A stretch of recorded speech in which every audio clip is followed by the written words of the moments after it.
Man City's first starting's eye after mega money takeover and what happened next. It's over 12 years since Sheikh Mansour's mega money takeover helped elevate Manchester City into the Premier League's big time. Since his 2008 purchase, Mansour has comfortably been English football's wealthiest owner until Newcastle's £305 million takeover last week. But even though the Toon Army's new owners are reportedly worth a whopping £320 billion, they face one hell of a task to accomplish all that City have since they were bought by Mansour. It's easy to forget, and perhaps hard to believe, that current City boss Pep Guardiola's seat in the dugout was once occupied by Mark Hughes just over a decade ago. City have certainly come a long way since their early financial splurges under Mansour. Here, Daily Star Sport takes a look at City's first eye following their takeover and what life was like before they really started to flex their financial muscles. Hart arrived in Manchester a couple of years before Mansour pumped his fortune into the club and quickly established himself as first choice. He was dislodged by ex-Newcastle stopper Shay Given following his arrival back in 2009, but Hart regained his place under new boss Roberto Mancini. Under the Italian, Hart played a prominent role in City's iconic title win back in 2012. Would any of this team get into City's current team? Tell us who in the comments section below. He followed that up with another league success in the 2013-14 season, along with 2 League Cup triumphs and an FA Cup winners' medal. Unfortunately for Hart, the arrival of the man heralded as the world's best manager in Guardiola signaled the beginning of the end. The Spaniard didn't fancy the England ace, and he was farmed out on loan to Torino. He also had spells at West Ham, Burnley and Tottenham before joining Scottish giants Celtic this summer in a bid to revive his floundering career. Academy graduate Richards famously burst onto the scene by netting a last-gasp goal for City in the FA Cup against Aston Villa by dropping the F-bomb in his post-match interview. After progressing into the senior ranks, a host of injuries and big money arrivals prevented Richards from sadly ever fulfilling his real potential in Manchester.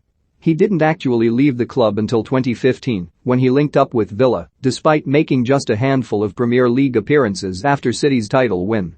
Off the pitch, Richards has evolved into one of the Premier League's most loved pundits over the past couple of years. Despite an influx of arrivals over the years both before and after Mansour's arrival, City haven't made a better signing than Kompany. The big Belgian defender arrived in 2008 as a 22-year-old prospect and departed 11 years later a bona fide City legend. Kompany won 4 league titles with the club and was recently immortalized in blue after receiving his very own statue outside the Etihad Stadium. He departed City to take up a player-manager role at his old club Anderlecht.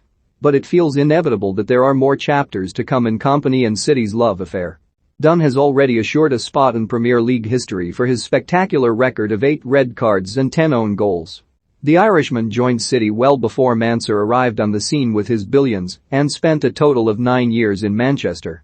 It was the influx of talent that was afforded by Mansour's riches that effectively ended Dunn's City run. He went on to see his career out at Aston Villa and then QPR in the Championship. Zabaleta was one of the final signings City made before Mansour's reign began, and they haven't made many better ones. Zabaleta departed Manchester as a legend after over a decade of service. The Argentine fullback was a reliable performer in the City teams that racked up 2 Premier League titles, 2 League Cup triumphs and an FA Cup win. After joining West Ham in 2017, Zabaleta was hailed a legend by current boss Guardiola. Zabaleta spent 3 years with the Hammers before retiring in 2020 and is now a La Liga pundit for ESPN, although it was revealed in the Mirror earlier this year that Zabaleta had been approached about a return to City. The City Football Group have said they would like me to return in some capacity, Zabaleta said back in March. Maybe at the end of June, when my kids have finished school and we have a better picture of the pandemic, that will be the moment for me to decide. I spent 9 years at City. I like the people at the club, and I would be so happy to go back in some role. Journeyman midfielder Ball arrived at City a couple of years before Mansour, but ended up departing not long after his arrival. Ball made a big impact at a young age for Everton before joining Rangers. The midfielder arrived back in England after a disappointing spell with PSV Eindhoven, but a serious knee injury in January 2009 curtailed his Etihad career. He was left without a club for 2 years following his release, before linking up with Leicester, but he made just 3 cup appearances for the Foxes before his deal was ripped up in early 2012.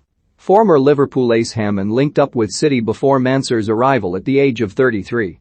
The veteran was handed a 3-year deal, but made just 9 appearances in his final year following City's cash injection. The German midfielder went on to feature briefly for MK Dons in League One before calling it a day. Hamann now works regularly as a pundit for various outlets, including Liverpool.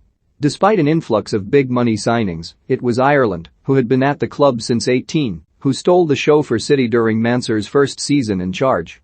The Irish midfielder won the club's Player of the Year award after netting 13 goals in a Sterling campaign. Unfortunately, he failed to live up to his enormous potential and was offloaded just a couple of years later, with injuries blighting his career. He did enjoy a decent spell at Stoke, but for all his talent, he should have been a key part of City's rise to domestic dominance over the past decade. Wright Phillips, the son of legendary striker Ian Wright, was one of City's biggest names prior to their takeover. City resigned the tricky winger just weeks before the start of the 2008-09 season, 4 years after his big bucks move to Chelsea. But Wright Phillips struggled to hit the heights he'd previously managed in Manchester during his second spell. He made just a handful of appearances after his first 2 years back at the Etihad and was offloaded to Queen's Park Rangers. Wright Phillips ventured out to America with a trio of MLS clubs to bring the curtain down on his career. Brazilian striker Joe arrived just before Mansur's billions touched down in Manchester. He arrived in a £19 million deal back in the summer of 2008 after forging a reputation as one of the top strikers in Russia. Unfortunately, he failed to live up to that reputation and ended up as a mega money flop at the Etihad. He mustered just a solitary Premier League goal before he was shipped off to Everton. He was finally dumped by the club in 2011. Brazilian superstar Robinho was City's first marquee signing under Mansur, and he delivered, initially. He finished his debut season as the 4th highest scorer in the Premier League after firing 14 strikes in 31 games. But he soon went off the boil after his sizzling start. Injuries blighted his second year in Manchester, and he was eventually offloaded to Santos on loan before joining AC Milan the year after.